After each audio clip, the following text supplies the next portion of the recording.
Praise the lord. ಕರ್ತನ ಪರಿಶುದ್ಧವಾದ ನಾಮಕ್ಕೆ ಸ್ತೋತ್ರ ಉಂಟಾಗಲಿ. ಕರ್ತನ ಇದು ನಮಗೆ ಕೊಟ್ಟಂಥ ಹೊಸ ದಿನಕ್ಕಾಗಿ ದೇವರ ಪರಿಶುದ್ಧ ನಾಮಕ್ಕೆ ಸ್ತೋತ್ರ.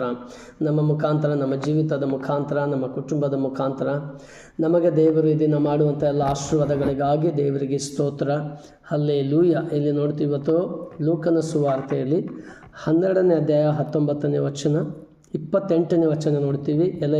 ಎಲ್ಲೇ ಅಲ್ಪ ವಿಶ್ವಾಸಿಗಳೇ, ಈ ಹೊತ್ತು ಇದ್ದು ನಾಳೆ ಒಲೆಯ ಪಾಲಾಗುವ ಅಡಿವೆಯ ಹುಲ್ಲಿಗೆ ದೇವರು ಹೀಗೆ ಉಡಿಸಿದರೆ ಅದಕ್ಕಿಂತ ಎಷ್ಟೋ ಹೆಚ್ಚಾಗಿ ನಿಮಗೆ ತೊಡಿಸಿ ಉಡಿಸುವನು. ಹಲ್ಲೆಲೂಯ. ನಮಗೆ ಒಳ್ಳೆ ಉಡಿಸಿ ತೊಡಿಸುವನಾಗಿದ್ದಾನೆ.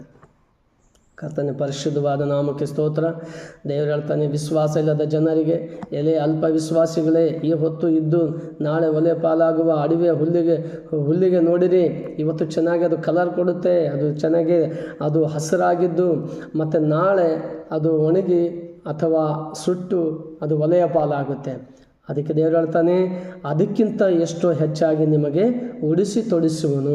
ದೇವರು ನಮಗೆ ಅದಕ್ಕಿಂತ ಹೆಚ್ಚಾಗಿ ಪ್ರೀತಿಸಿ ಒಳ್ಳೆಯ ಊಟವನ್ನು ಕೊಟ್ಟು ನಮ್ಮ ಅಗತ್ಯಗಳನ್ನು ಪೂರೈಸಿ ಕೊರತೆಗಳು ನೀಗಿಸಿ ಆರೋಗ್ಯವನ್ನು ಕೊಟ್ಟು ಸಮಾಧಾನ ಕೊಟ್ಟು ನಮಗೆ ಇನ್ನೂ ಹೆಚ್ಚಾಗಿ ಬದುಕುವಂತೆ ಇನ್ನೂ ದೀರ್ಘಾಯುಷ್ ಕಾಲವನ್ನು ಕೊಟ್ಟು ಇನ್ನೂ ಆಶೀರ್ವಾದಕರವಾಗಿ ನಡೆಸುವ ದೇವರಾಗಿದ್ದಾನೆ. ಹಲ್ಲೆಲೂಯ.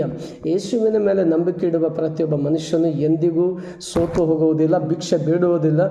ಆ ಕೈಗಳನ್ನು ದೇವರು ಫಲಿಸುವಂತೆ, ಅವರ ಜೀವಿತವು ಆಶೀರ್ವಾದಕರವಾಗಿರುವಂತೆ, ಅವರ ಕುಟುಂಬವು ಸಂತೋಷವಾಗಿರುವಂತೆ, ಅವರ ಮಕ್ಕಳ ಓದುವ ಬರೆಯುವ ವಿಚಾರದಲ್ಲಿ ಜ್ಞಾನ ವಿವೇಕವನ್ನು ದೇವರು ಜ್ಞಾನ ಕೊಟ್ಟು ತೊಡಿಸುವನಾಗಿದ್ದಾನೆ. ಒಳ್ಳೆ ಆಹಾರ ಕೊಟ್ಟು ಒಳ್ಳೆ ಊಟ ಕೊಟ್ಟು ತೃಪ್ತಿಪಡಿಸುವನಾಗಿದ್ದಾನೆ.